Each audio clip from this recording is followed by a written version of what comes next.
Hello दोस्तों, मैं रवि कुमार आपका स्वागत करता हूं अपने यूट्यूब चैनल एग्ज़ाम एक्सप्रेस में। तो पिछले क्लास में हमने पढ़ा था एवोल्यूशन ऑफ बैंकिंग, ठीक है, जिसमें बैंकिंग की हिस्ट्री, आरबीआई के इस्टेब्लिशमेंट और नेशनलाइजेशन, आरबीआई के नेशनलाइजेशन से पढ़ा।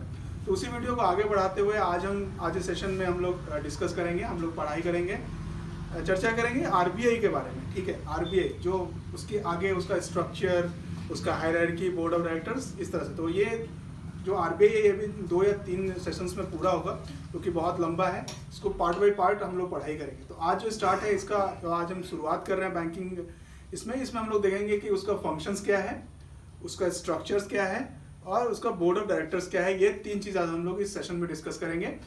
तो इस वीडियो को पूरा लास्ट तक देखें। अगर आप इस चैनल पर नए हैं तो इसे ज़रूर सब्सक्राइब कीजिए और शेयर कीजिए अपने फ्रेंड्स के साथ कि ज़्यादा से ज़्यादा लोगों तक हम पहुंच सकें, ठीक है। तो चलिए शुरू करते हैं। सबसे पहले लास्ट सेशन से कुछ इंपॉर्टेंट चीज़ें हैं वो रिकॉल कर लेते हैं, ठीक है। तो हमने लास्ट सेशन में क्या पढ़ा था कि आरबीआई का एस्टेब्लिशमेंट कैसे हुआ। देखिए उस समय बैंकिंग इंडस्ट्री में जो चल रही थी, जो उसमें अवस्था, उसको दूर करने के लिए 1926 में हिल्टन यंग कमेटी की स्थापना हुई, जिन्होंने ये रिकमेंड किया कि भारत में बैंकों के रेगुलेशन के लिए एक केंद्रीय संस्था होनी चाहिए आरबीआई के नाम से, जो कि भारत में बैंकिंग इंडस्ट्री को रेगुलेट करे और बैंक करेंसी या करेंसी नोट से उनके रेगुलेशन पे देखे, ठीक है।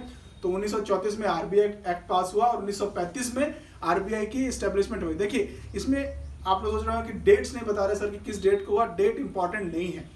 देखिए मैंने अपने पिछले वीडियो में ये बात किया था, हम लोगों ने जब डिस्कस कर रहे थे कि जीए की पढ़ाई कैसे करें या जनरल अवेयरनेस या बैंकिंग की पूरी प्रिपरेशन कैसे करें, तो उसमें हमने डिस्कस किया था कि हार्ड वर्क के साथ स्मार्ट वर्क बहुत जरूरी है। तो उन चीज़ों की ही पढ़ाई करें, क्योंकि इतना लंबा सिलेबस है, इतना बड़ा, हमें इतनी कुछ पढ़ना है कि हमें अगर सब कुछ पढ़े, एकदम हर चीज़ पढ़ने लगे तो ये बहुत सारी चीज़ें हो जाएंगी। तो हमें उन चीज़ों को पढ़ना है जो कि क्वेश्चंस में पूछे जाते हैं, जो कि हमारे एग्जाम्स में पूछे जाते हैं, ठीक है। तो ये जो भी सेशन हम ले रहे हैं इसमें हम उन चीज़ों को बताते हैं जो कि क्वेश्चन आ चुके हैं या आते रहते हैं, ठीक है। तो इसीलिए मैं डेट्स नहीं बता रहा, सिर्फ ईयर बता रहा हूँ, क्योंकि ये जो क्वेश्चन में सिर्फ ईयर पूछते हैं। तो 1934 में आरबीआई एक्ट पास हुआ और 1935 में आरबीआई की स्थापना हुई, ठीक है, याद रखेंगे। जब आरबीआई की स्थापना हुई तो वो पूरी तरह से प्राइवेट कंपनी थी, उस समय सरकारी नहीं थी। तो ये 1948 में जो भी सरकार की, जो भी प्राइवेट सेक्टर की शेयर्स थे, उन्होंने सरकार ने अपने पास ले लिया और 1949 में आरबीआई का नेशनलाइजेशन कर दिया गया, ठीक है। तो जब 1935 में स्थापना हुई आरबीआई की, उस समय उसका हेड ऑफिस कहाँ था? उसका हेड ऑफिस था कलकत्ता में, ठीक है। बट बाद में 1937 में आरबीआई का हेड ऑफिस शिफ्ट करके मुंबई कर दिया गया, जो कि अभी भी वो मुंबई में उसका हेड ऑफिस है, ठीक है। तो ये चीज़ें हो गई पिछले क्लास से, इन्हें रिकॉल कर लिया, आपने नोट डाउन जरूर किया होगा, उम्मीद करता हूँ। तो चलिए आप आज का स्टार्ट करते हैं आरबीआई। तो आरबीआई का एक कॉन्सेप्ट आपको समझ में आया होगा कि आरबीआई क्या है। आरबीआई एक गवर्निंग बॉडी है, सरकार का एक तंत्र है, जो कि भारत में पूरे बैंकिंग सिस्टम को रेगुलेट करता है। इसके और भी काम हैं, जैसे कि करेंसी नोट्स का छपाई और उसका रेगुलेशन, मॉनेटरी पॉलिसी जो भी है उसको वो करना। तो हम एक बाय एक या 1 by 1 इसको देखते हैं।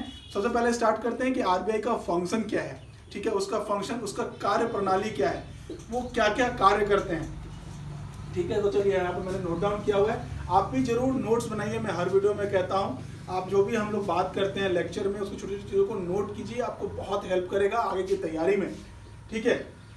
तो स्टार्ट करते हैं फंक्शन। तो सबसे पहला फंक्शन उसको क्या बोलते हैं हम लोग? Central bank for the country. Central bank मतलब भारत का वो केंद्रीय बैंक है, जो सबसे हम लोग हमेशा सुनते आते हैं कि उसका एक एब्रिविएशन होता है कि central bank of the country. Central bank का मतलब है कि वो भारत का केंद्रीय बैंक है, मतलब जितना भी बैंकिंग इंडस्ट्री है पूरे भारत में, उसका वो सेंटर है, इसी के इर्द गिर्द सारी बैंकिंग इंडस्ट्री काम करती है, ठीक है। तो जो उसका और ये जो बाकी उसके फंक्शंस हैं। तो आगे बढ़ते हैं। हमने सुना होगा या पढ़ते भी हैं कि बैंकर्स बैंक मतलब बैंकों का बैंक है वो, ठीक है।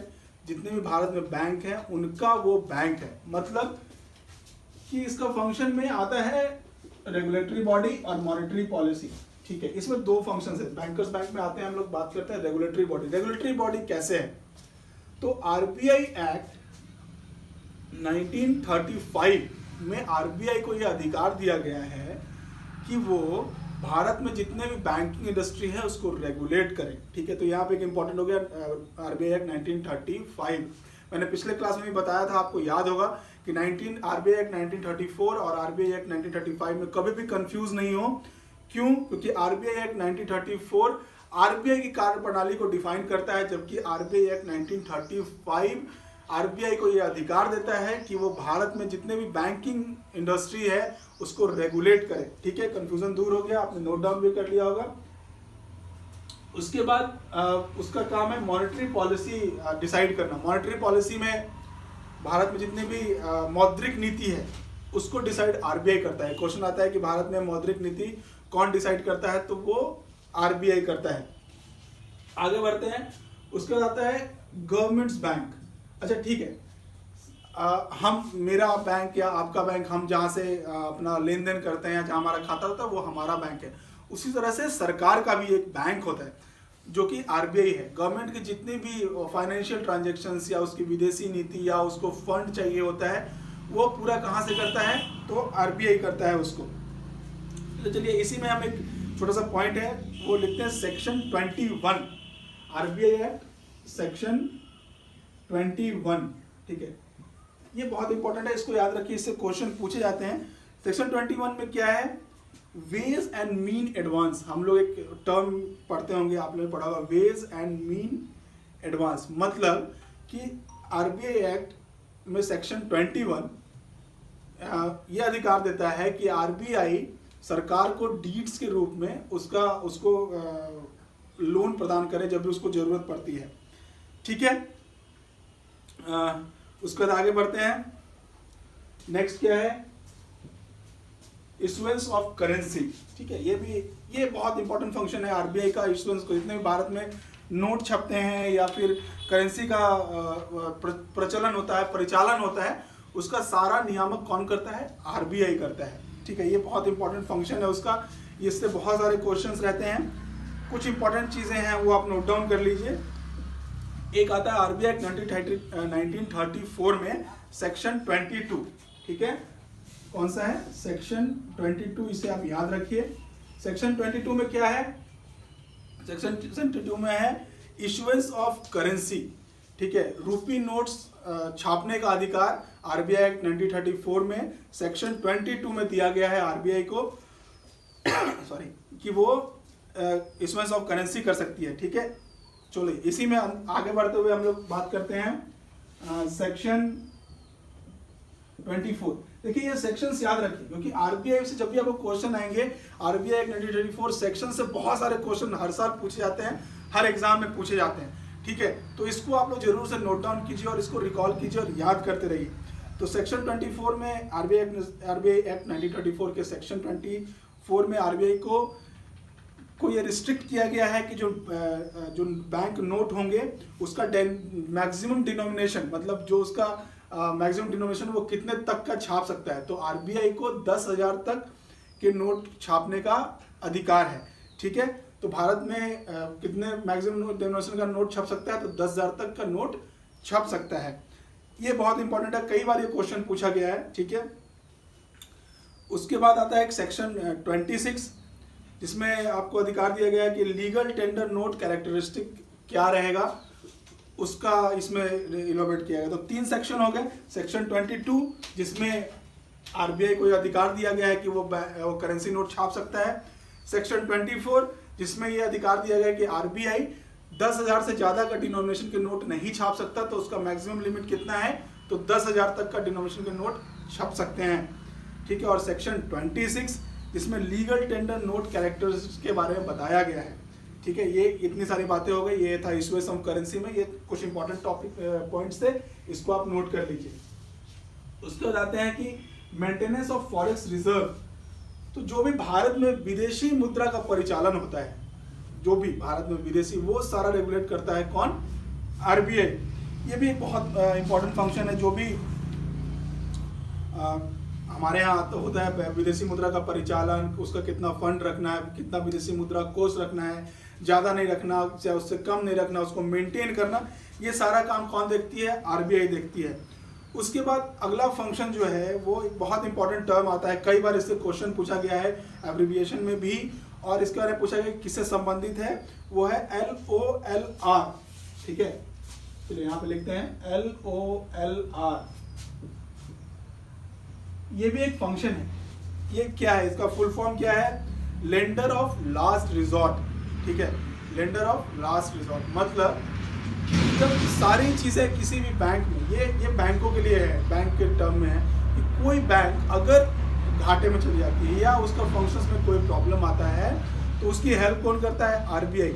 आरबीआई उसको फंड प्रोवाइड करेगा, कोई बैंक डूबे नहीं। देखिए, आरबीआई का ये भी काम है कि कोई बैंक अगर खराब स्थिति में है तो वो डूबे नहीं। क्यों नहीं डूबे? क्योंकि बहुत सारे लोगों का पैसा वहाँ जमा होता है, और कोई बैंक बंद हो जाएगा, अगर वो बैंकक्रप्ट हो जाएगा, तो जितने लोगों का फंड वहाँ पे है वो पैसे डूब जाएंगे, जो आम जनता के लिए या नॉर्मल पीपल के लिए सही नहीं है। तो ये है LOLR।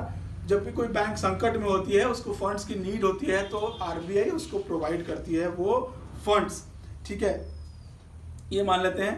देखिए, अभी ये जो मैंने बात किया कि ये जो प्रॉब्लम आती है वो कैसे आती है, और इसी की वजह से अभी बैंकिंग का जो मर्जर चल रहा है वो किया गया है कि बैंकिंग का रिफॉर्मेशन के लिए। ठीक है, अगर आप बैंकिंग मर्जर का जानना चाहते हैं तो हमने इस पे एक अलग वीडियो अपलोड किया हुआ है पहले, जिसका लिंक हम डिस्क्रिप्शन बॉक्स में दे देंगे, तो उस पर जाके आप पूरा बैंकिंग मर्जर का डिटेल के बारे में जान सकते हैं। ठीक है, तो इतनी सारी बातें हो गई। अच्छा, एक चीज पॉइंट रह गया करेंसी में, बैंक इशुएंस ऑफ करेंसी में। भारत में आरबीआई सारी डिनोमिनेशन का करेंसी छापती है सिवाय एक करेंसी के। वो करेंसी कौन सा है? 1 रुपए का नोट आरबीआई नहीं छापती है। तो वो कौन छापता है? वो छापता है फाइनेंस मिनिस्ट्री। ठीक है, ये क्वेश्चन भी कई बार पूछ चुका है कि 1 रुपए का नोट कौन छापता है, तो बहुत सारे लोग कंफ्यूजन में आरबीआई टिक करके आते हैं, वो नहीं कीजिएगा। तो ये 1 रुपए का नोट कौन छापता है? Ministry of finance. ठीक है, चलिए अब आगे बढ़ते हैं। ये हो गया फंक्शंस। तो फंक्शन को एक बार रिकॉल करते हैं, कौन कौन से है? वो central bank for the country, केंद्रीय बैंक है भारत का। बैंकर्स बैंक, जिसमें वो रेगुलेट करता है सारे बैंकिंग सिस्टम को और मॉनेटरी पॉलिसी, मौद्रिक नीति का संचालन करता है। अगला है गवर्नमेंट बैंक्स, वो सरकार का बैंक है, सरकार को जो भी फंड्स की नीड होती है, उनका जो भी फाइनेंशियल ट्रांजेक्शंस होता है वो आरबीआई करता है। इशुएंस ऑफ करेंसी, भारत में जो भी करेंसी नोट्स है उसको छापने का और उसके परिचालन का अधिकार जो है वो रेगुलेशन जो है वो आरबीआई करता है। इसमें 3 सेक्शन थे, इंपॉर्टेंट सेक्शन थे इशुएंस ऑफ करेंसी में, सेक्शन 21, सेक्शन 22 और सेक्शन 24, जिनका काम क्या था? सेक्शन 22 में था कि आरबीआई को करेंसी इशू करने का अधिकार दिया गया है। सेक्शन 24 में था कि आरबीआई को रिस्ट्रिक्ट किया गया है कि वो 10,000 से ज़्यादा के डिनोमिनेशन नोट नहीं छाप सकते हैं। और सेक्शन 26 में क्या था कि बैंक नोट के लीगल टेंडर कैरेक्टर्स को वो डिफाइन करता है। ठीक है, इतनी सारी बातें हो गई। उसके बाद है मेंटेनेंस ऑफ फॉरेस्ट रिजर्व, मतलब विदेशी मुद्रा का संचालन, परिचालन और संग्रहण का कार्य भी आरबीआई करता है। उसके बाद था LOLR, इसका फुल फॉर्म था लेंडर ऑफ लास्ट रिजॉर्ट, मतलब बैंकों पे कोई संकट आता है तो उसको जो भी मदद करनी होती है फंड से या मुद्रा से, वो आरबीआई करती है। चलिए, इतनी सारी बातें हो गई, उसके फंक्शंस ये डिफाइन हो गए। हम आगे वीडियोस में फंक्शंस को एक बाय एक करके लेके आएंगे, इसको एलिब्रेट करेंगे। जैसे मौद्रिक नीति पे एक अलग वीडियो होगा, ठीक है, इशुएंस ऑफ करेंसी पे एक डिटेल होगा। तो यहाँ पे हम लोग एक नॉर्मल से जानते हैं। चलिए आगे आते हैं कि structure of RBI. Second point है स्ट्रक्चर ऑफ आरबीआई। देखिए, आरबीआई क्या है? एक बेसिक रूप से एक कंपनी है। ठीक है, तो कंपनी जब भी कोई स्टैब्लिश होती है तो उसका भी एक गवर्निंग बॉडी होता है जो कि पूरे आरबीआई, जो कि पूरे कंपनी को चलाता है। किसी एक आदमी का हाथ में नहीं रहता, या किसी एक इंसान के या किसी एक के हाथ में नहीं रहता, तो उसका बोर्ड ऑफ डायरेक्टर्स बनता है जो कि पूरा गवर्न करता है आरबीआई को। तो उसी तरह से आरबीआई में भी एक हायरार्की है, एक स्ट्रक्चर बनाया गया है जो कि आरबीआई को पूरी तरह से गवर्न करता है। ठीक है, तो स्ट्रक्चर में आते हैं तो उसमें जो बोर्ड ऑफ डायरेक्टर्स है उसमें टोटल कितने लोग हैं? 21। ठीक है, 21 लोग आरबीआई के बोर्ड ऑफ डायरेक्टर्स में है। इसमें कौन कौन है? इसमें एक होता है गवर्नर, ठीक है, आरबीआई का गवर्नर, एक गवर्नर होता है, 4 डिप्टी गवर्नर्स होते हैं, ठीक है, ये होता है, उसका होता है 4 लोकल बोर्ड मेंबर्स। अच्छा, 4 लोकल बोर्ड मेंबर्स कौन होते हैं? लोकल मतलब जो इंडिया में हम आगे बढ़ेंगे, जो कि उसका स्ट्रक्चर है, उसमें हम आगे पढ़ेंगे कि ऑफिसेस कहाँ कहाँ हैं। उसमें 4 लोकल बोर्ड मेंबर्स, जो कि 4 लोकल ऑफिसेस हैं इंडिया में, उसके वहाँ से एक मेंबर होते हैं और अपॉइंट होते हैं। उसके बाद 2 मेंबर्स होते हैं फाइनेंस मिनिस्ट्री ऑफ इंडिया से, जो कि finance ministry of India appoint करती है बोर्ड ऑफ डायरेक्टर्स में। उसके बाद 10 अपॉइंटेड मेंबर्स होते हैं गवर्नमेंट ऑफ इंडिया से, ठीक है, जो कि भारत सरकार 10 लोगों को अपॉइंट करती है आरबीआई के बोर्ड ऑफ डायरेक्टर्स में। इन्हीं 21 लोगों के हाथ में आरबीआई का जितना स्ट्रक्चर है, जितना उसका फंक्शंस है, मौद्रिक नीति है, ये सारे डिसीजंस यही लोग लेते हैं। तो कितने लोग हो गए? 21 लोग। इसमें एक गवर्नर हो गया, 4 डिप्टी गवर्नर हो गए, 4 लोकल बोर्ड मेंबर्स हो गए, 2 मेंबर हो गए फाइनेंस मिनिस्ट्री से, और 10 मेंबर हो गए अपॉइंट किए हुए गवर्नमेंट के द्वारा, ठीक है। चलिए हम लोग बात करते हैं कि ये तो हो गए। अब इसमें क्या इंपॉर्टेंट, इन सब के बारे में जानना जरूरी नहीं है, लेकिन इसमें अभी जो क्वेश्चंस पूछे जाते हैं बैंकिंग एग्जाम्स में या किसी भी एग्जाम्स में, वो इतने से पूछे जाते हैं कि गवर्नर कौन है और डिप्टी गवर्नर कौन है, ठीक है, ये जानना जरूरी है। तो नोट डाउन करते जाइए आप लोग। अभी जो भारत के आरबीआई के गवर्नर हैं वो है शक्तिकांत दास, ठीक है। देखिए पॉइंट वाइज नोट करते जाइए जरूर, जैसे मैं बता रहा हूँ इसी तरह से क्वेश्चंस पूछे जाते हैं, इतने से ही क्वेश्चन पूछेंगे। शक्तिकांत दास हैं, वो कौन से नंबर के गवर्नर हैं? तो वो 25वें गवर्नर हैं आरबीआई के। उन्होंने किसको रिप्लेस किया? इससे भी क्वेश्चन आता है कि जो भारत के गवर्नर हैं, आरबीआई गवर्नर है शक्तिकांत दास, उन्होंने किसको रिप्लेस किया? तो उन्होंने रिप्लेस किया उर्जित पटेल को। अच्छा ठीक है, शक्तिकांत दास जी, जो मिस्टर शक्तिकांत दास है आरबीआई गवर्नर, वो पहले नॉन इकोनॉमिस्ट गवर्नर है आरबीआई के। ये भी एक इंपॉर्टेंट टर्म है, इसको भी आप याद रखिए कि वो पहले नॉन इकोनॉमिस्ट गवर्नर हैं आरबीआई के, ठीक है। उन्होंने किसको रिप्लेस किया? उर्जित पटेल को, और वो 25वें गवर्नर हैं आरबीआई के, ठीक है। आगे बढ़ते हैं कि उसके बाद 4 डिप्टी गवर्नर होते हैं। तो 4 डिप्टी गवर्नर कौन कौन है? तो सबसे पहले हैं डॉक्टर एमडी पात्रा, ठीक है, ये सबसे अभी लेटेस्ट में इन्होंने ज्वाइन किया है, तो इसके बारे में थोड़ा जानिए, इससे क्वेश्चन रह सकते हैं। इन्होंने 15 जनवरी 2020 को आरबीआई ज्वाइन किया है। इन्होंने किसको रिप्लेस किया है? विरल आचार्य को।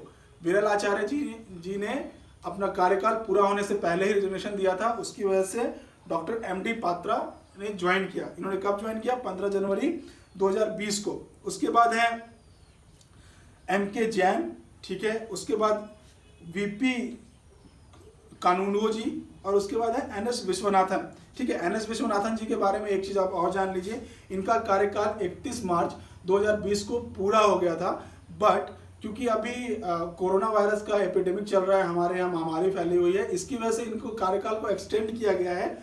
तो एनएस विश्वनाथन जी अभी भी डिप्टी गवर्नर। तो 4 डिप्टी गवर्नर हो गए, वो कौन कौन से हो गए? डॉक्टर एमडी पात्रा जी, ठीक है, जिन्होंने विरल आचार्य जी को रिप्लेस किया। ये आप याद रखिएगा जरूर, इससे क्वेश्चन रह सकते हैं, क्योंकि सबसे जो अभी लेटेस्ट में ज्वाइन किया है उन्होंने एमडी पात्रा जी ने ज्वाइन किया है, ठीक है। उसके बाद है एमके जैन जी, उसके बाद है मिस्टर वीपी कानूनगो, और सबसे लास्ट में है एनएस विश्वनाथन, ठीक है। चलिए इसमें एक चीज और मैं बताता हूँ, जो 2 लोग हैं मिस्टर वीपी कानूनगो और एनएस विश्वनाथन जी, ये 2 लोग आरबीआई के ऑफिसर्स ही हैं। इनको प्रमोशन के द्वारा आगे डिप्टी गवर्नर बने, ठीक है। इसमें हायरार्की में इस तरह से ज्वाइन किया जाता है कि जो 2 लोग हमेशा आरबीआई के ऑफिसर से ही प्रमोट होकर डिप्टी गवर्नर बनेंगे, ठीक है। एक जो होगा वो होगा किसी भी नेशनलाइज्ड बैंक का सीएमडी से प्रमोट होकर आएगा, और एक जो डिप्टी गवर्नर होगा वो हमेशा गवर्नमेंट ऑफ इंडिया के द्वारा अपॉइंट किया जाएगा। तो इन चारों में से जो गवर्नमेंट ऑफ इंडिया के द्वारा अपॉइंट किया गया है वो है मिस्टर एमडी पात्रा भी, ठीक है। और जो मिस्टर बीपी कानूनगो और एनएस विश्वनाथन है वो आरबीआई के ऑफिसर ग्रेड से प्रमोट हुए हैं, ठीक है। तो जब भी ये रिप्लेस करेंगे, कोई आरबीआई का ऑफिसर ही रिप्लेस करेगा इनको, कोई बाहर से नहीं आ सकता, ठीक है। तो ये पता चल गया। ये चीज़ हो गई कि आरबीआई का governing body board of directors में कौन कौन है। चलिए आगे बढ़ते हैं। आरबीआई का ऑफिस स्ट्रक्चर कैसा है, आरबीआई का जो वर्किंग स्ट्रक्चर है वो कैसा है। कोई भी कंपनी का एक वर्किंग स्ट्रक्चर होता है, उसका हेड ऑफिस होता है, उसके बाद उसके आगे बाकी सबऑर्डिनेट जो भी ऑफिसेज होते हैं वो होते हैं। तो जो भारत में काम करता है आरबीआई, वो 3 लेवल ऑफिस सिस्टम है। 3 लेवल ऑफिस सिस्टम का मतलब कि सबसे पहले हेड ऑफिस, उसके बाद 4 लोकल ऑफिसेज हैं, ठीक है, जो कि रिपोर्ट करते हैं आरबीआई हेड ऑफिस को। और हेड ऑफिस कहाँ पे है, मुंबई में है, ठीक है। और उसके बाद 4 लोकल ऑफिसेज हैं। ये कहाँ हैं, ये चारों मेट्रो सिटीज में है, न्यू दिल्ली, चेन्नई, मुंबई और कोलकाता। इन चारों का काम है कि रीजनल ऑफिसेस का देख रेख करना, ठीक है। उसके बाद 31 रीजनल ऑफिसेस हैं जो कि भारत के महत्वपूर्ण शहरों में हैं, जैसे कि लखनऊ, पटना, इस तरह से जो भी स्टेट्स के महत्वपूर्ण या इम्पोर्टेंट सिटीज़ हैं वहाँ पे 31 रीजनल ऑफिसेज हैं। ये रीजनल ऑफिसेज कहाँ रिपोर्ट करते हैं, 4 लोकल ऑफिसेज को, जो कि है मेट्रो सिटीज़ में, न्यू दिल्ली, कोलकाता, मुंबई और चेन्नई में। और ये चारों लोकल ऑफिसेज कहाँ रिपोर्ट करते हैं, आरबीआई हेड ऑफिस को, जो कि है मुंबई में। चलिए ठीक है, इतनी सारी चीज़ें हो गई। हमने बात कर लिया कि आरबीआई का फंक्शन क्या है, आरबीआई का बोर्ड ऑफ डायरेक्टर्स क्या है, अभी आरबीआई के गवर्नर कौन है, डिप्टी गवर्नर कौन है, ठीक है, और आरबीआई का ऑफिस स्ट्रक्चर क्या है। तो ऑफिस स्ट्रक्चर क्या है एक बार फिर से रिकॉल कर लेते हैं। आरबीआई का हेड ऑफिस कहाँ है, मुंबई में है, जो कि जब आरबीआई का एस्टेब्लिशमेंट हुआ था 1935 में, उस समय हेड ऑफिस कहाँ था, कोलकाता में। 1937 में इसको शिफ्ट करके मुंबई में कर दिया गया, तो जो अभी तक मुंबई में ही है। उसके बाद 4 लोकल ऑफिसेज होती हैं, जो कि चारों मेट्रो सिटीज में है, न्यू दिल्ली, मुंबई, कोलकाता और चेन्नई, ठीक है। उसके बाद 31 रीजनल ऑफिसेज हैं, ठीक है, जो कि इंडिया के सभी इंपॉर्टेंट सिटीज में है, मैक्सिमम स्टेट्स के कैपिटल में है, ठीक है। ये सारी बातें हो गई। चलिए, इतना आपने रिकॉल कर लिया। मैं उम्मीद करता हूँ कि आपने जरूर इसका नोट्स बनाया होगा, ठीक है। नोट्स जरूर बनाते रहिए, क्योंकि आपके बनाए हुए नोट्स बहुत फायदेमंद है। किसी पीडीएफ सब अगर आपको मिलता है तो वेल एंड गुड, नहीं मिलता है तो अपने नोट्स पे जरूर ध्यान रखिए और मेहनत कीजिए। चलिए एक चीज़ और मैं बताता हूँ आज, कि मैं हमेशा कहता आया हूँ कि प्रैक्टिस आपको परफेक्ट बनाएगा। जब तक आप प्रैक्टिस नहीं करेंगे आप सक्सेसफुल नहीं हो पाएंगे। तो जो भी एग्जाम्स चल रहे हैं, आप रोज़ सेट जरूर बनाइए। सेट मतलब आप प्रीवियस पेपर जरूर सॉल्व कीजिए, रोज़ 2 घंटे आप इसको दीजिए, आप प्रीवियस पेपर सॉल्व कीजिए। और प्रीवियस पेपर सॉल्व करने का तरीका होना चाहिए जैसे हम एग्ज़ाम में देते हैं। टाइम सेट कीजिए कि हमको इतने टाइम में इसको सेट करना। अपना मोबाइल फ़ोन बंद कीजिए, रूम बंद कीजिए, बोलिए कि नहीं भैया मैं 2 घंटे किसी से नहीं मिलूँगा क्योंकि मैं एग्ज़ाम दे रहा हूँ। जब तक आप सेट प्रैक्टिस नहीं करेंगे तो आपको पता नहीं चलेगा कि क्वेश्चंस कैसे पूछे जा रहे हैं, आपका कॉन्फिडेंस बिल्डअप नहीं होगा। इसीलिए सेट प्रैक्टिस बहुत इंपॉर्टेंट है। तो हमारी बात मानिए और सेट प्रैक्टिस आज से स्टार्ट कीजिए, ठीक है। तो हम आगे जो भी वीडियोस आएंगे, ये कंटिन्यूस वीडियोस अभी चलती रहेंगी, तो हमारे साथ बने रहिए, हमारे चैनल को सब्सक्राइब कीजिए। और कोई भी कन्फ्यूज़न होता है, कुछ भी क्वेश्चन पूछा है तो कमेंट सेक्शन में हमें कमेंट करके हमें ज़रूर बताइए। जब हम आगे आएंगे तो आरबीआई का मॉनेटरी पॉलिसी पे लेके आएंगे, तो नेक्स्ट वीडियो में जरूर बहुत जल्दी हम लेके आने वाले हैं। तो चलिए तब तक थैंक यू वेरी मच। आपका दिन मंगलमय हो, खूब पढ़िए, अच्छे से पढ़ाई कीजिए और घर पर रहिए, सुरक्षित रहिए। Thank you very much.